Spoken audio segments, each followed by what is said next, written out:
que fazem a história mudar. Então, queridos catequistas, mais uma vez, sejam todos bem-vindos, bem-vindas.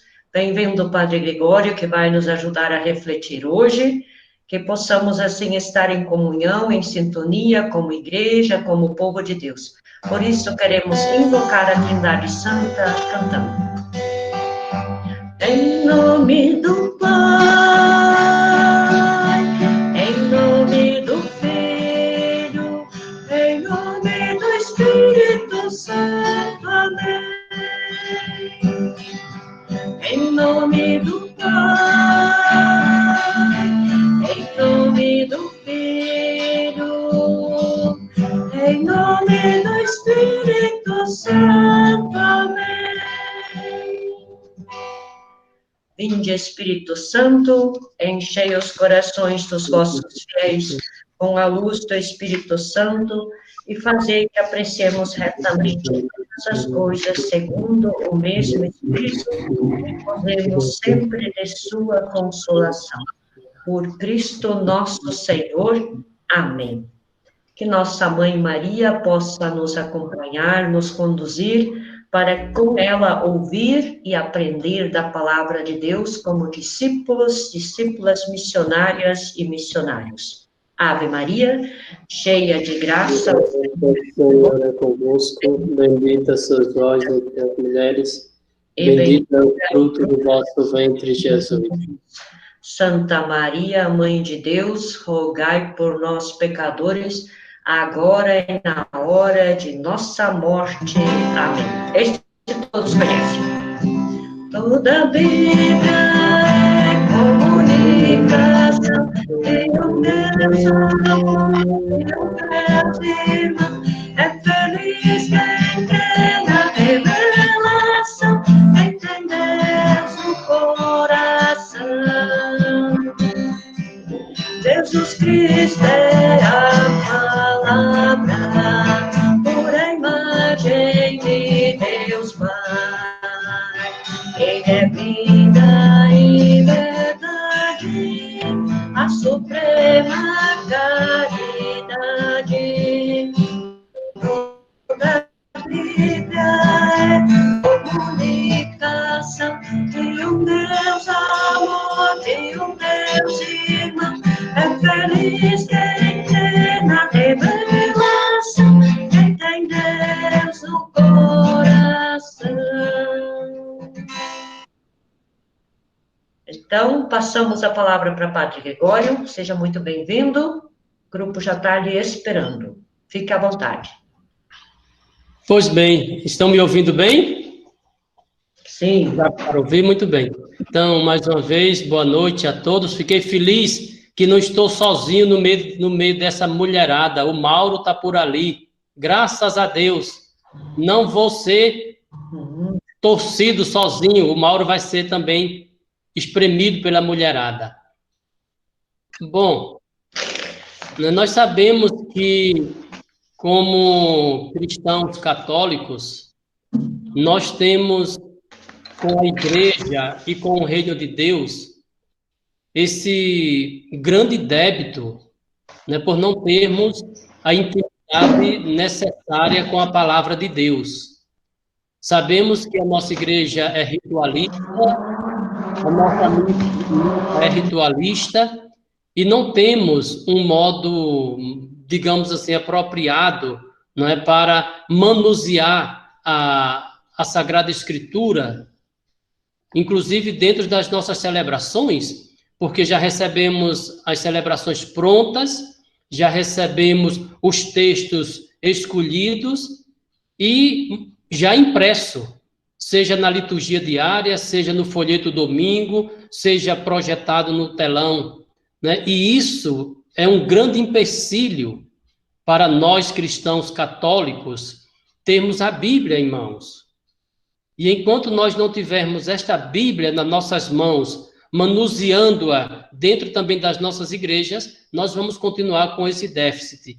Por isso, assim, eu creio que essa brevíssima apresentação que eu fiz da introdução à Sagrada Escritura pode ser que tenha deixado vocês talvez mais confusos, ou quem sabe assim tenha clareado um pouco, né? Eu acho que é pouco tempo para muito conteúdo.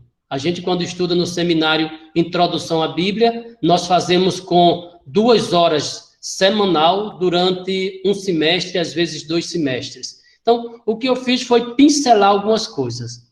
Eu recebi algumas ressonâncias da parte de vocês que eu queria partilhar um pouco. Mas, primeiro, eu pediria que quem tivesse a Bíblia de tradução pastoral, pegasse no final da Bíblia, tem um índice. No final da sua Bíblia tem um índice na página 1554, está aqui na minha. Eu acho que reservei o melhor, a cereja do bolo para hoje. Na minha Bíblia, página 1554. Lá está um índice que vai nos dar aquilo que a gente precisa para entrarmos em contato com a Bíblia. Eu peguei a tradução da Bíblia Pastoral, mas quem não tiver a Bíblia Pastoral e tiver o subsídio da introdução, na página 13, tem também o nosso gráficozinho, a nossa estante, no nosso livrinho do CEBI. Só que na Bíblia, como eu disse, a Bíblia de edição pastoral, que é uma Bíblia para estudo, ela nos dá lá o que cada livro da Bíblia traz para nós. E traz a divisão e a explicação, né? Digamos assim, um resumo muito grande do que tem em cada livro. Gênesis, origem da vida e da história. Êxodo, Deus liberta e forma seu povo. E assim vai, depois os livros históricos, né? Depois vai dando essa sequência. Aí no índice final da Bíblia, tem essa possibilidade de termos esse contato, digamos assim, maior com a palavra. E ele pode nos ajudar dependendo da nossa curiosidade ou da nossa necessidade de entrarmos no universo bíblico. Pode, inclusive, ser um norteador para a nossa leitura da palavra de Deus, né? Então, a gente pode fazer um pouco isso. Eu não sei onde eu deixei minhas folhas, mas eu vou pegar aqui, peraí.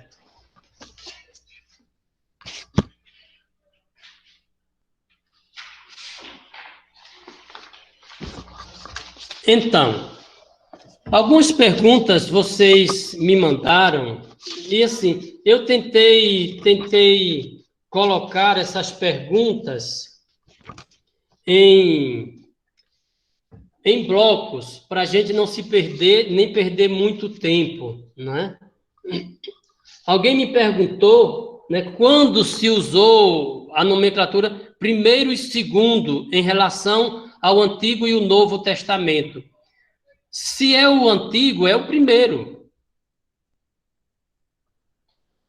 Se é o segundo, é o Novo. Então, essa nomenclatura se usa também no meio bíblico, não é não só o Antigo Testamento, mas o Primeiro Testamento. Então, isso para mim não tem dificuldade, né? A partir de quando se usa, essa nomenclatura sempre foi usada no mundo bíblico, assim como tem muitos estudiosos da Bíblia que, ao invés de usar Antigo Testamento, coloca a primeira aliança. E assim, esses são termos que é só para a divisão da Bíblia. Antigo e Novo Testamento, né? O passado e o presente, né? Uma outra pergunta curiosa que me fizeram, se vocês quiserem me interromper, fiquem à vontade, tá? Me perguntaram o que é mais importante, se é a igreja ou é a Bíblia. De fato, a igreja existe por causa de Jesus Cristo, por causa de Deus, e por isso por causa da palavra. A Bíblia é anterior à igreja. A Bíblia é anterior à igreja, né? O Antigo Testamento existiu antes da igreja. Porque nós temos que ter uma certa convicção de que a Igreja Católica está dentro de um bloco de igrejas cristãs. É uma nomenclatura, a Igreja Católica. Agora, até 1500, a gente pode dizer que a Igreja Católica tinha a primazia, junto com a Igreja Oriental, eram as duas igrejas que seguiam Jesus Cristo até 1500.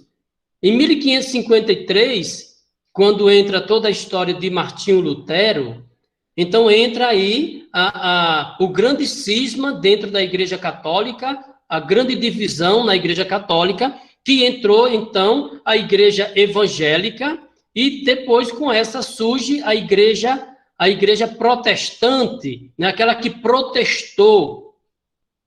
A Reforma Protestante na Igreja, né, é um acontecimento triste, não só pela divisão da Igreja, mas a forma como foi feita, não é? Mas nós temos as igrejas chamadas Igrejas da Reforma, que é hoje, que inclusive temos aqui em Luiz Eduardo Magalhães, são os luteranos, né? Os luteranos, assim como nós, eles veneram Maria, eles celebram a Eucaristia, eles têm paróquias, né? Ele tem uma hierarquia.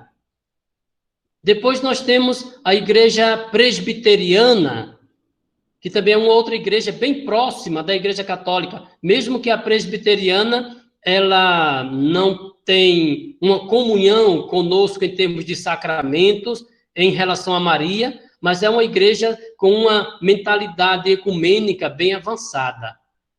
Por isso que a igreja, ela nasce, podemos dizer, com o Novo Testamento. A partir de Jesus Cristo, a igreja nasce. Mas a Bíblia, considerada o Antigo e o Novo Testamento, a Antiga e a Nova Aliança, ela é bem mais velha, claro, do que a igreja cristã, nesse sentido de assumirmos a história, né, da igreja que se originou, o judaísmo, de onde surgiu Jesus Cristo, e com Jesus Cristo a igreja. Assumindo essa tradição bíblica histórica do judaísmo, nós podemos dizer, a igreja, a Bíblia é mais antiga do que a igreja. Agora, o Novo Testamento, que é quando surge as igrejas cristãs, aí a igreja surge junto com a Bíblia, que ela surge junto com Jesus Cristo. A Bíblia no sentido do Novo Testamento. Agora, nós assumimos toda a tradição oral, escrita, espiritual, cultural, não é?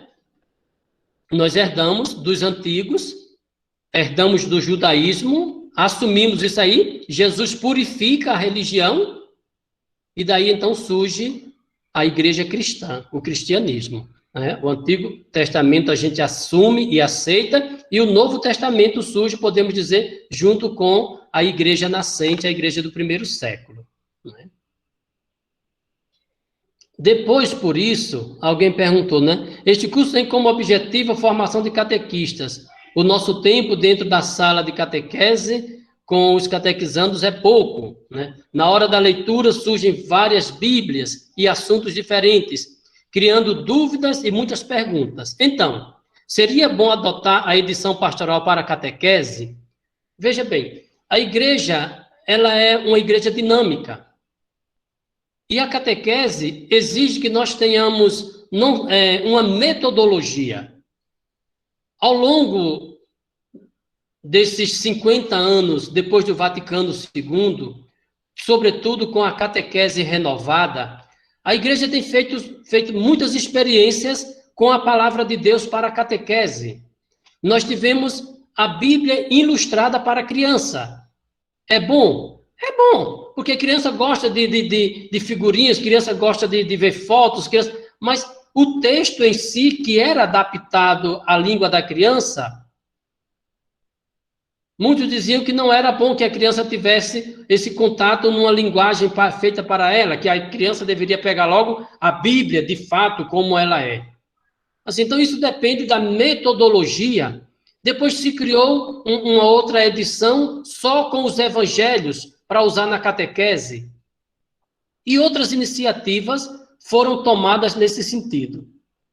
Eu digo assim, não é adotar a edição pastoral para a catequese, mas é que cada paróquia, na medida do possível, tenha uma única edição na sala de aula, porque cada tradução, cada edição tem uma forma diferente, e às vezes a gente se perde. Se a gente pega um texto na Bíblia de Jerusalém e pega um texto na Bíblia pastoral, a gente acha que está lendo outra coisa. Então, se tem numa sala de aula uma criança que está com a Bíblia da criança, a outra está com a Bíblia pastoral, a outra está com a Bíblia Ave Maria, a outra está com a Bíblia da CNBB, vira confusão. Vira confusão. Na medida do possível, que todos adotassem a mesma edição. Isso seria o bom, mas o importante, na verdade, é que tenhamos contato com a palavra de Deus. Que vocês, catequistas, possam colocar na vida das crianças, de uma forma lúdica, dentro de uma pedagogia, esse gosto pela palavra de Deus. Um gosto diário, com pequenos textos, motivando as crianças a ter esse contato. Isso é o que é importante, não é? Porque no dia a dia vocês podem fazer pequenos passos com eles, fazendo pequenos exercícios, né? Pode-se fazer o cantinho da Bíblia, pode fazer o momento da palavra de Deus dentro da catequese, para que as crianças possam ir interagindo. Porque às vezes a gente diz, é difícil. Não é, porque qualquer criança hoje de 8, 9 anos, ela pega um celular novo e amanhã ela já sabe de tudo, já escafruncha tudo, porque ela teve interesse. A Bíblia também pode ser feita nesse sentido, sabe? Pode ser feita, né? Uma outra pergunta que não diz muito aqui para nós, mas porque muitos de nós não têm o hábito de ler as Sagradas Escrituras diariamente. Eu vou partilhar para vocês que quando eu vi essa pergunta, a primeira coisa que veio na minha cabeça, a primeira resposta é o que eu acredito, mas é meio agressivo, né? Mas eu quero dizer para vocês, é porque de fato nós católicos somos relaxados. Nós católicos somos relaxados quando se trata de ler a palavra de Deus. Né? Nós temos tempos para ver 2, 3 novelas, para jogar videogame, para fazer isso e aquilo outro, e na hora de ler a palavra a gente diz que não tem tempo. Então, simplesmente porque nós não somos motivados. Né? Eu falo relaxado no sentido que nós não somos motivados. Né? Porque nós, insisto, nós estamos em uma igreja ritualista. A nossa igreja é muito rica. A nossa igreja é muito rica.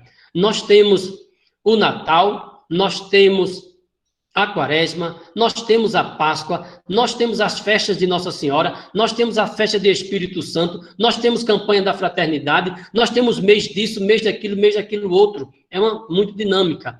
Então, nós temos contato com muitas coisas e, às vezes, nesse sentido, a palavra de Deus fica um pouco prejudicada. A gente vai numa igreja protestante ou numa igreja evangélica e a única coisa que eles têm de dezembro a dezembro é a Bíblia na mão.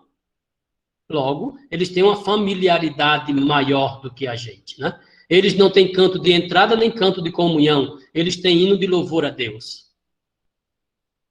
Então, nesse sentido, por essa dinâmica da igreja, né, o nosso contato com a Bíblia, ele fica meio que reduzido. Né? Por isso que a gente não tem muito o hábito de ler a Bíblia. Agora, se nós somos ou quisermos ter um contato maior com a palavra de Deus, a gente pode fazer propósitos de ler um texto, né? Hoje se enfatiza muito a liturgia das horas, e eu acho bom, porque só assim a gente lê, reza e medita com a igreja. Mas eu aconselho, você pega a liturgia das horas, pegue lá a citação bíblica, procure na sua Bíblia, leia na sua Bíblia, porque o texto da liturgia diária, ele já é elaborado, né? Elaborado. Por exemplo, quem lê o evangelho da liturgia diária, o evangelho do folheto, domingo, começa assim: naquele tempo, disse Jesus aos seus discípulos, naquele tempo, isso, isso, isso. Se a gente vai na Bíblia, essas duas palavras, naquele tempo, elas não existem.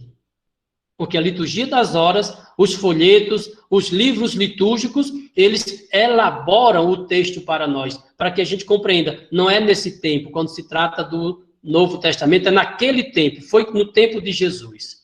Então, isso também, se a gente faz esse propósito de ler antes de dormir um texto da Palavra de Deus, a gente vai se familiarizando com ela, tá? Acho que isso pode ser interessante, né? Da mesma forma, criar esse interesse na vida das crianças, né? O catequista pode, dentro da metodologia da catequese, deixar um pequeno texto de meditação ou indicar um livro da Bíblia para que o aluno possa ler alguma coisa daquele... O aluno não, desculpe. O catequizando lê alguma coisa daquele livro, ou quem sabe a história daquele livro, porque, como vocês viram, no que eu coloquei em um daqueles vídeos, né, nós podemos pegar, cada livro tem uma introdução e pode nos ajudar nesse sentido, tá?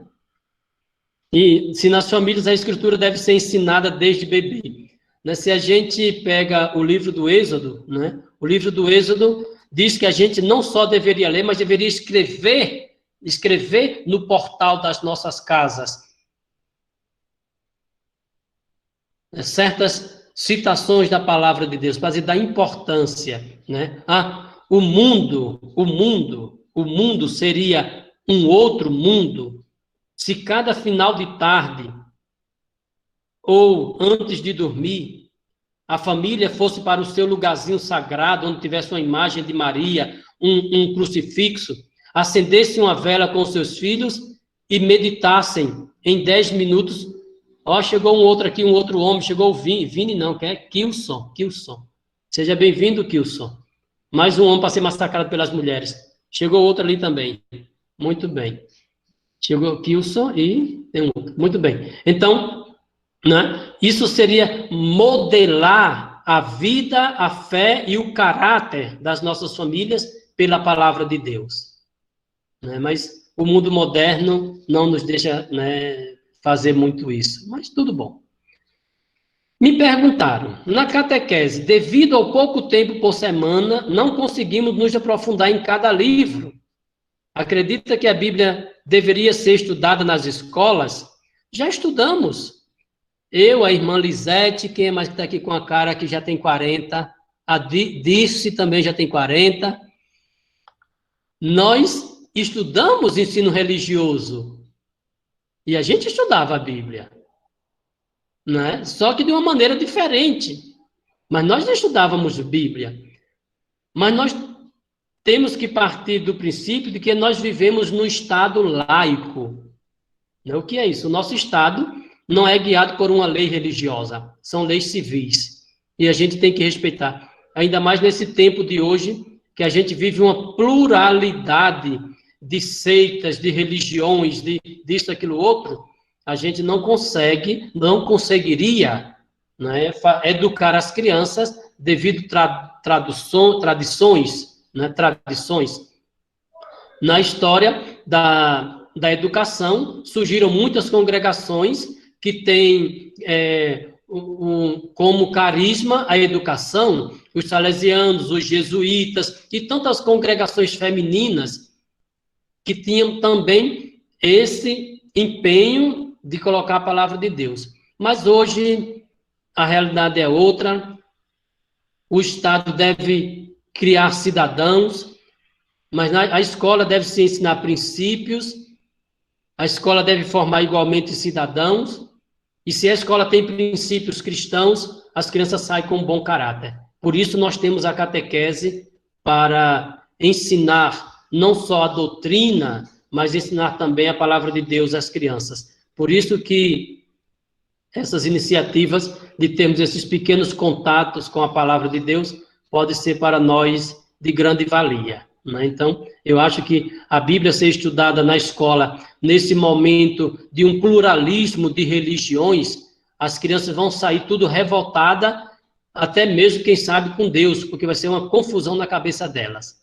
Já se tentou diversas maneiras para levar a educação religiosa, né, que seria uma coisa mais abrangente para as escolas, mas parece-me que não funcionou muito bem, né? Então, é meio complicado e complexa essa questão de Bíblia na escola, devido a essa pluralidade de religiões, né? Depois me perguntaram, né, que a Bíblia, de fato, não é algo habitual na maioria das famílias cristãs. Eu fiquei pensando, se as famílias todas fossem à igreja, já era uma grande coisa, né? Se fosse à igreja no domingo, já era uma grande coisa, né? Mas, em algumas situações, não se deve ter interpretação clara. A que se deve esse fato, né? Tudo é que nós não temos o hábito do convívio com a palavra de Deus. Quando a gente convive com a palavra de Deus, a gente logo desvenda, não os mistérios, porque mistério não é para ser desvendado, mas a gente logo desmistifica como entrar dentro da palavra de Deus.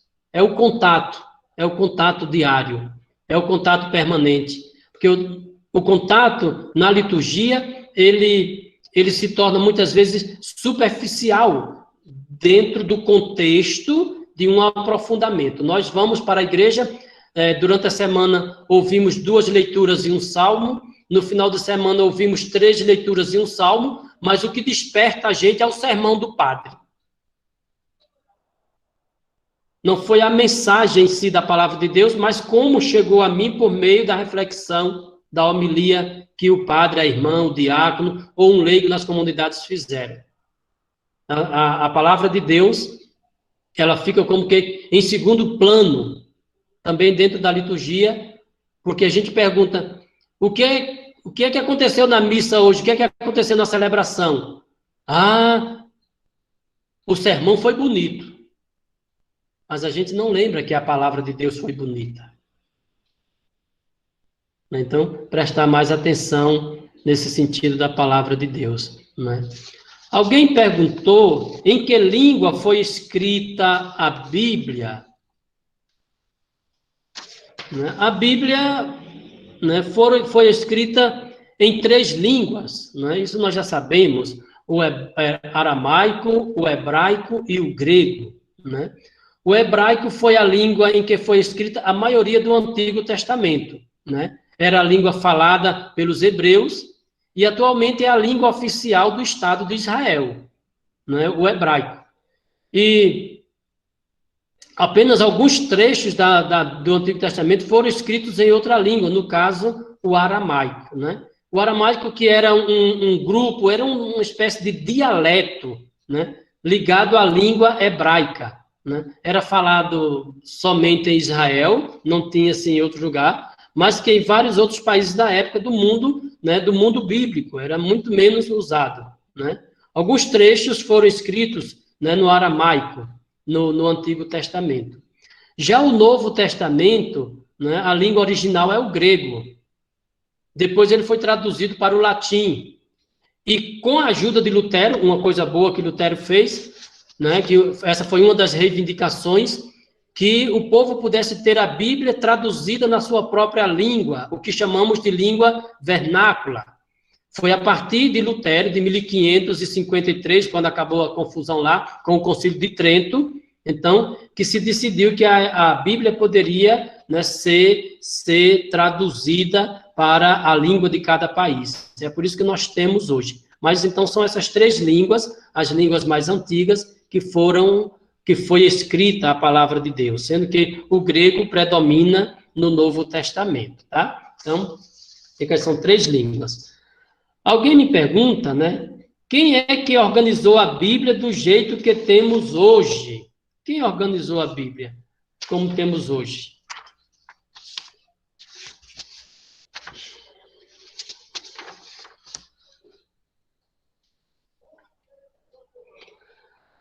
A última decisão sobre os livros bíblicos, os livros canônicos, aconteceu no Concílio de Trento, né? 1546, quando os bispos católicos afirmaram que ela é composta por 73 livros, né? E Lutero escolheu a Bíblia hebraica, hebraica, não a Bíblia grega. Então, por isso ele tirou os 7 livros, né, que afirmavam que era, e Lutero afirma que é 66. Então, a última, digamos assim, a definição por última foi no Concílio de Trento.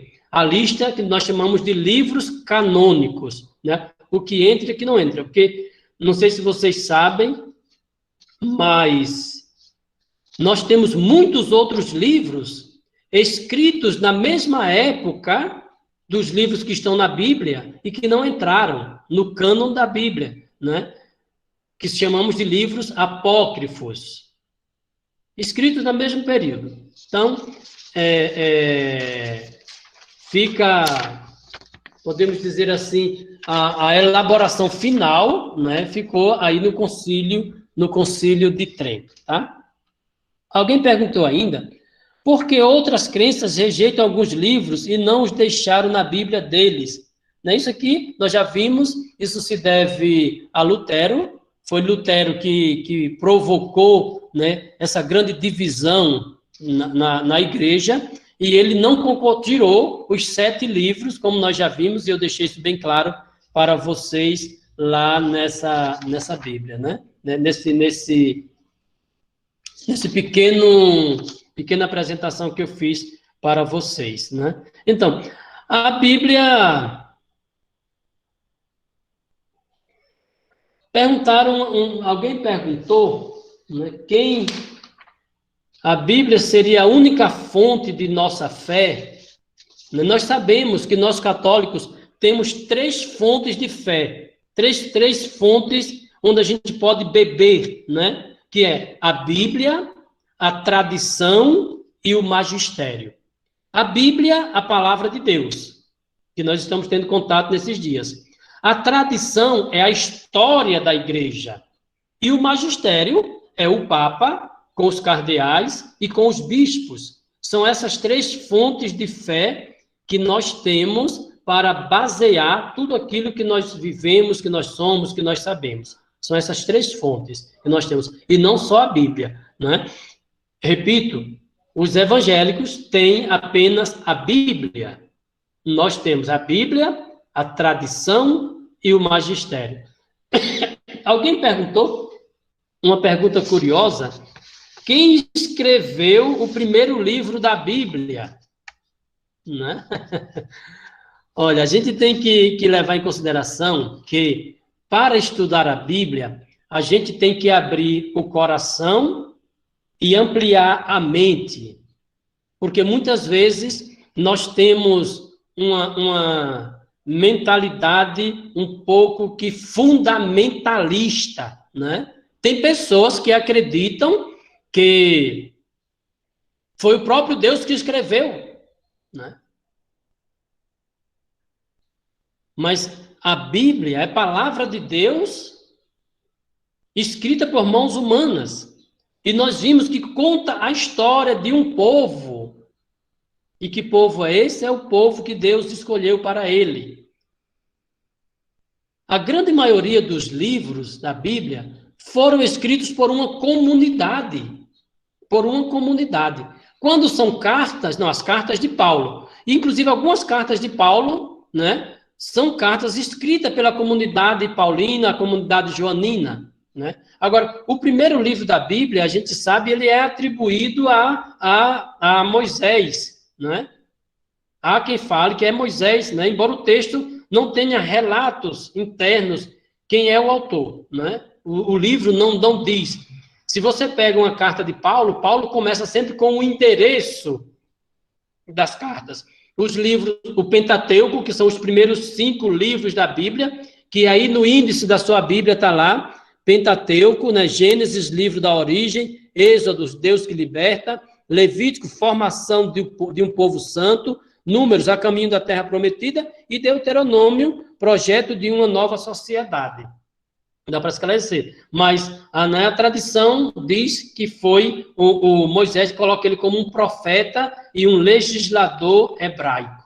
Né? Tem essa questão aí. Mas o importante mesmo não é quem escreveu a Bíblia, né? Mas o que a Bíblia nos ensina, o que a Bíblia me ensina. né? Alguém perguntou outra coisa, né? Por que alguns livros da Bíblia nunca são citados ou lidos na liturgia?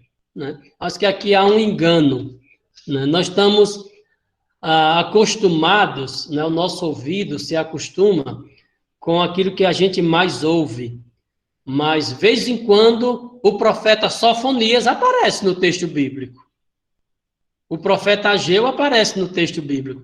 Porque o Novo Testamento não. O Novo Testamento é tranquilo, porque os evangelhos e as cartas paulinas e as cartas católicas, né, elas aparecem sempre nas leituras. Porque no domingo nós temos a primeira leitura do Antigo Testamento, a segunda leitura do Novo Testamento e o Evangelho. Durante a semana nós temos a leitura, que é do Antigo Testamento, e o Evangelho, que é do Novo Testamento.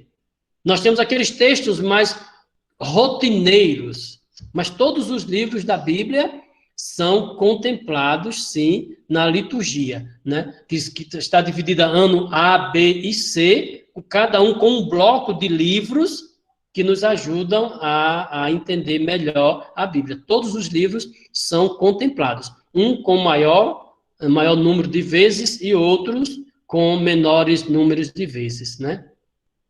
Me perguntaram também por que os profetas são classificados em profetas maiores e profetas menores.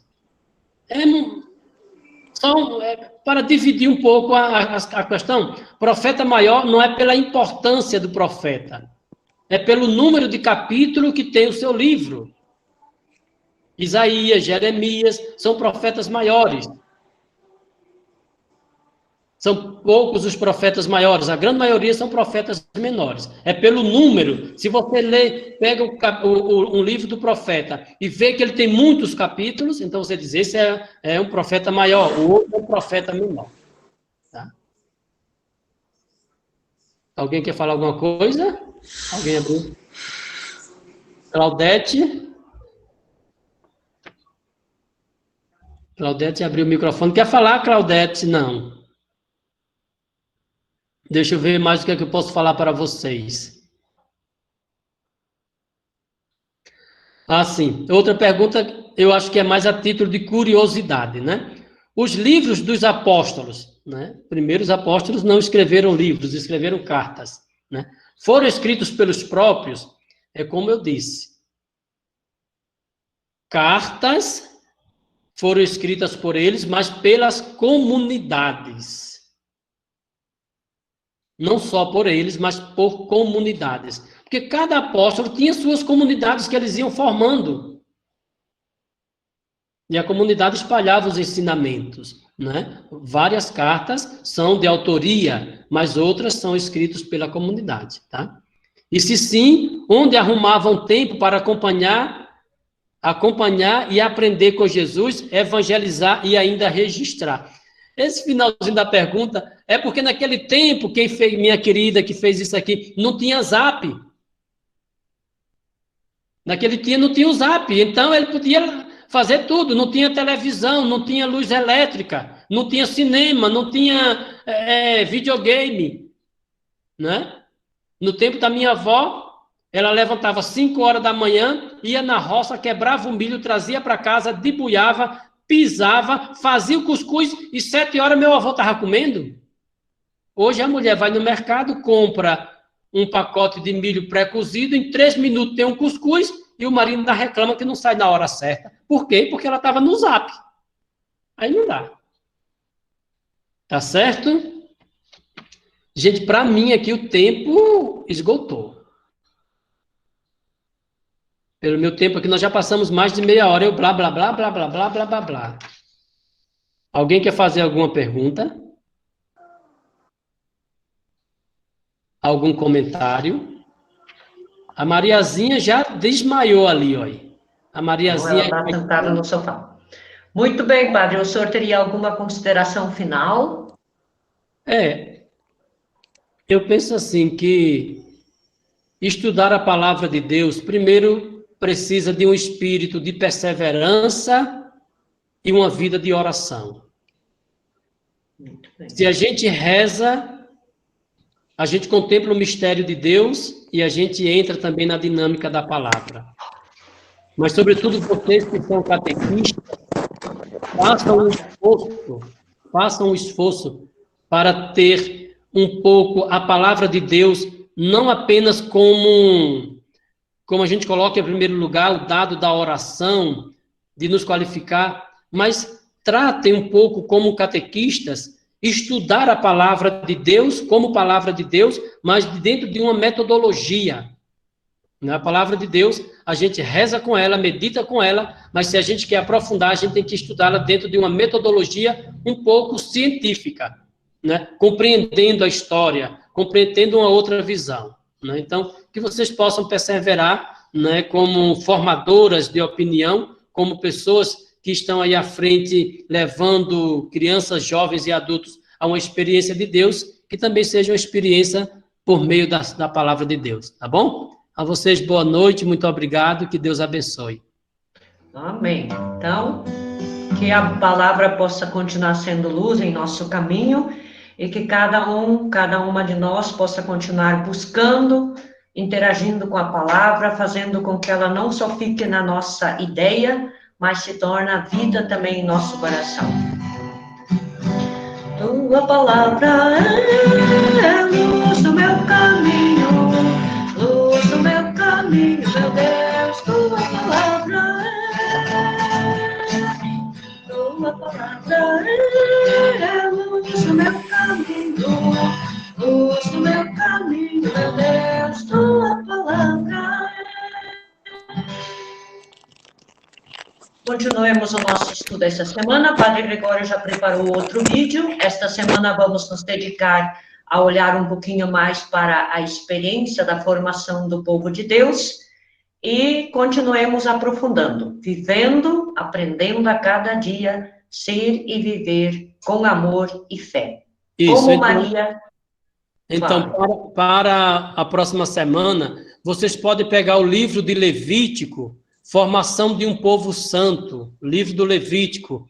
Deem uma olhada nele, que eu acho que ele pode ajudar a entrar mais dentro da dinâmica da formação do povo de Deus, tá bom? Muito bem. Obrigada. Então, uma boa noite a todos. Obrigada, Padre Gregório. Deus o abençoe. E quinta-feira que vem nos encontraremos. Esperamos que não tenha outros problemas de internet de novo, mas senão a gente negocia. Então, um abraço e fiquemos com Deus e uma santa e abençoada noite a todos.